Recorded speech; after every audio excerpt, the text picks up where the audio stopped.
আসসালামু আলাইকুম সবাইকে স্বাগত জানাচ্ছি আমাদের আজকের ক্লাসে। আজকে আমরা আলোচনা করতে চাই পেরিটোনিয়াল ডায়ালাইসিস নিয়ে। সো নর্মালি যখন কোনো একটা পেশেন্টের আমরা দেখি যে end stage renal disease develop করে গেছে, সেখানে আমরা আসলে কী করব? We go for renal replacement therapy. এখন রেনাল রিপ্লেসমেন্ট থেরাপি আসলে বেসিক্যালি দুইভাবে করা যেতে পারে। একটা হচ্ছে পেশেন্টকে আমি একটা ডায়ালাইসিস প্রোগ্রামে নিয়ে আসলাম, আর একটা হতে পারে পেশেন্টকে আমি রেনাল ট্রান্সপ্লান্ট করে ফেললাম। সো এই তো আমাদের mode of renal replacement therapy. এখন ডায়ালাইসিস কতভাবে করা যায়? নর্মালি আমরা আসলে দুইভাবে ডায়ালাইসিসের কথা বলি। একটা হচ্ছে আমাদের পেরিটোনিয়াল ডায়ালাইসিস, আর একটা হচ্ছে আমাদের হিমোডায়ালাইসিস। সো সত্যি কথা হচ্ছে আমরা হিমোডায়ালাইসিসটাকে সবচেয়ে বেশি প্রিফার করি। কেন প্রিফার করি একটু পরে ক্লাস শেষেই কোশ্চেনের অ্যান্সার চলে আসবে ইনশাআল্লাহ। But peritoneal dialysis is another option. এবং পেরিটোনিয়াল ডায়ালাইসিস আসলে কাদের ক্ষেত্রে আমরা চুজ করে থাকি? দেখা যাচ্ছে যেই পেশেন্ট আসলে ইয়াং, হ্যাঁ বয়স কম, কিন্তু কোনো কারণে এন্ড স্টেজ রেনাল ডিজিজ হয়ে গেছে, এরকম আমাদের বেশ কিছু কারণ আছে, বেশ কিছু গ্লোমেরুলোনেফ্রাইটিস আছে যেখানে খুব আর্লি এজে এই পেশেন্টের এন্ড স্টেজ রেনাল ডিজিজ হতে পারে। সো দেখা যাচ্ছে কোনো ইয়াং পেশেন্ট, তার এন্ড স্টেজ রেনাল ডিজিজ হয়ে গেছে অ্যান্ড সে চাইতেছে না সে সপ্তাহে 2 দিন 3 দিন এসে হসপিটাল থেকে হিমোডায়ালাইসিস করবে। He doesn't want to do that. So এরকম পার্সন যারা ইয়াং, রেগুলার হসপিটালে এসে ডায়ালাইসিস করতে চাচ্ছে না, তাদের জন্য একটা অপশন। সেকেন্ড হচ্ছে একটা পার্সন আসলে হিমোডায়ালাইসিসই পায়, কিন্তু কোনো কারণে দেখা যাচ্ছে যে তার পক্ষে হসপিটালে গিয়ে ডায়ালাইসিস করা পসিবল হচ্ছে না। হ্যাঁ, তো তাহলে একটা গ্যাপ পড়ে যাবে না? ওই গ্যাপটা যেন না হয়, ওই টু স্টপ দ্য গ্যাপ আমরা সেখানে একটা পেরিটোনিয়াল ডায়ালাইসিস তখন করে ফেললাম। সো ব্যাপারটা হচ্ছে মানে ঠেকায় পড়ছি, বিপদে উদ্ধার হওয়া লাগবে, সেই জন্য আমি ঠেকা কাজ চালাবো হলো পেরিটোনিয়াল ডায়ালাইসিস দিয়ে। সো নর্মালি এই দুইটা জায়গাতেই এখন পেরিটোনিয়াল ডায়ালাইসিস আসলে প্রিফার করা হয়। আদারওয়াইজ আমরা পেরিটোনিয়াল ডায়ালাইসিস খুব বেশি আসলে চুজ করতে চাই না।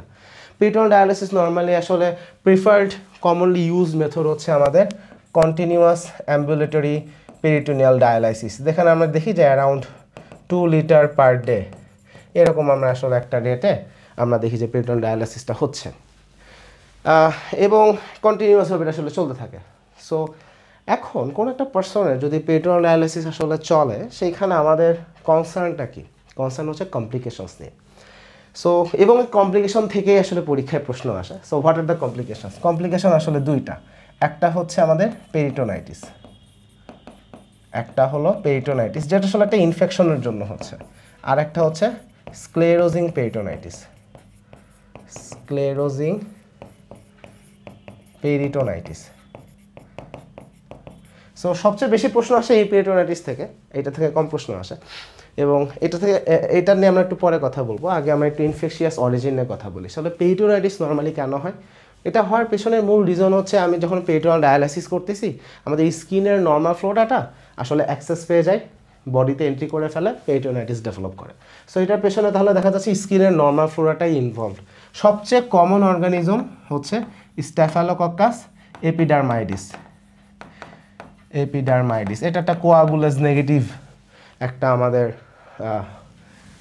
এটা হচ্ছে আমাদের কোয়াগুলেজ নেগেটিভ একটা স্ট্যাফাইলোকক্কাস।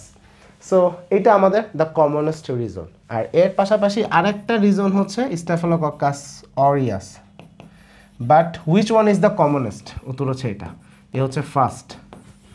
সো নর্মালি এদের মাধ্যমেই আমরা আসলে হতে দেখি। তাহলে যদি কোনো একটা পার্সনের পেরিটোনাইটিস ডেভেলপ করে যায়, সো পেশেন্টের তাহলে আমরা তখন কী করতে পারি? লাইক পেরিটোনাইটিস ডেভেলপ করলে তখন পেশেন্টের ফিভার হবে, পেশেন্ট অ্যাবডোমিনাল পেইন থাকবে, generalised abdominal pain, rigidity, fever, এগুলো তো সবই পাবো। So how do we treat that? So এটাকে ট্রিট করার জন্য অবশ্যই অ্যান্টিবায়োটিক্স আনতে হবে। আমাদের অ্যান্টিবায়োটিক্সের এখানে আমরা ফলো করব বিএনএফ প্রোটোকল। তাহলে আমরা অ্যান্টিবায়োটিক্সের ক্ষেত্রে বিএনএফ গাইডলাইন্স আমাকে ফলো করতে হবে। এনএইচএস বিএনএফ গাইডলাইনকে ফলো করে এবং আমাদেরকে এমআরসিবি পার্ট 1, এমআরসিবি পার্ট 2 সব জায়গাতে বিএনএফ গাইডলাইন অনুযায়ী আমাদেরকে অ্যান্সার করতে হবে। তাহলে বিএনএফ গাইডলাইন বলছে যে আমাদের এখানে আমরা এমন একটা ড্রাগ ইউজ করব যেটা গ্রাম পজিটিভ কভারেজ দিবে, আর একটা ড্রাগ ইউজ করব যেটা গ্রাম নেগেটিভ কভারেজ দিবে। তাহলে gram positive coverage, gram negative coverage, এইভাবে আমরা আসলে একটা কম্বিনেশন থেরাপি আসলে দিয়ে থাকি। সো নর্মালি আমরা কিভাবে এখানে ট্রিটমেন্ট করতে পারি? আমাদের একটা ট্রিটমেন্ট অপশন হচ্ছে আমাদের যে ডায়ালাইসিস যে ফ্লুইড আছে, আমরা ডায়ালাইসিস ফ্লুইড সেটার সাথেই অ্যান্টিবায়োটিক মিক্স করে দিব, সেটার সাথেই অ্যান্টিবায়োটিক আমরা মিক্স করে দিব।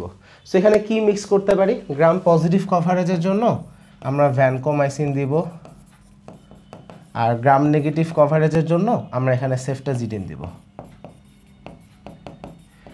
সো এইটা হচ্ছে আমাদের প্রথম অপশন, যে আমি ডায়ালাইজার যে ফ্লুইড আছে সেটার সাথে অ্যান্টিবায়োটিক্স অ্যাড করে দিলাম, ভ্যানকোমাইসিন সেফটাজিডিন।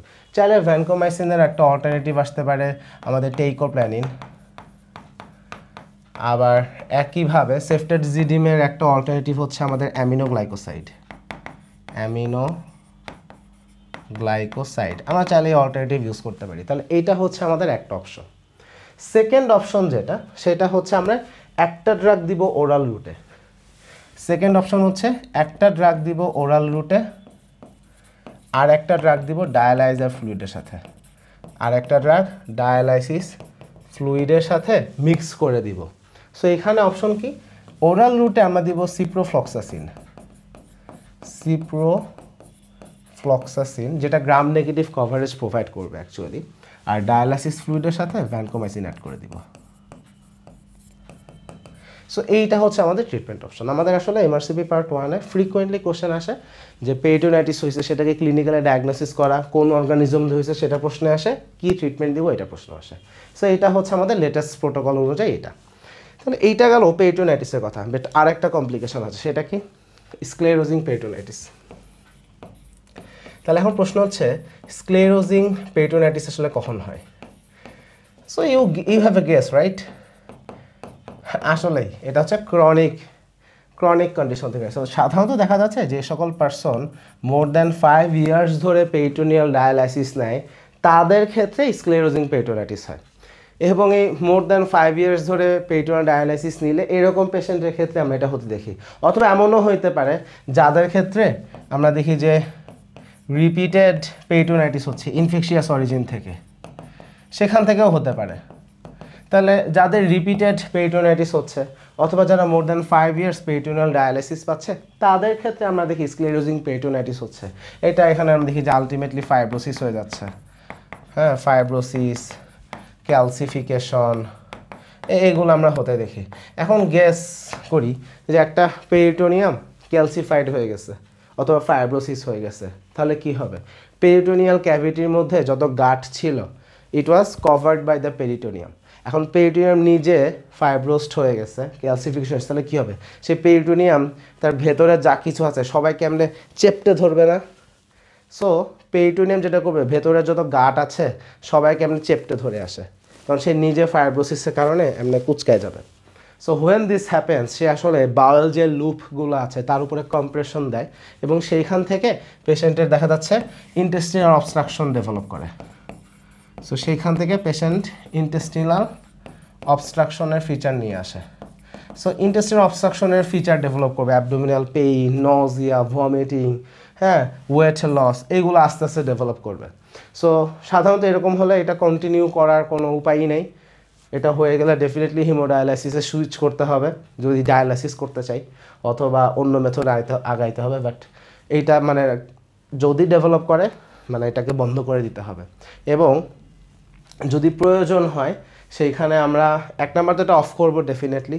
দ্বিতীয় কথা হচ্ছে ইনফ্লামেশন থাকলে আমরা সেখানে স্টেরয়েড অ্যাড করব, আর যদি সিভিয়ার ইন্টেস্টিনাল অবস্ট্রাকশন ডেভেলপ করে সেখানে সার্জারি করার লাগতে পারে। তাহলে এই হচ্ছে আমাদের স্ক্লেরোজিং পেরিটোনাইটিস হলে।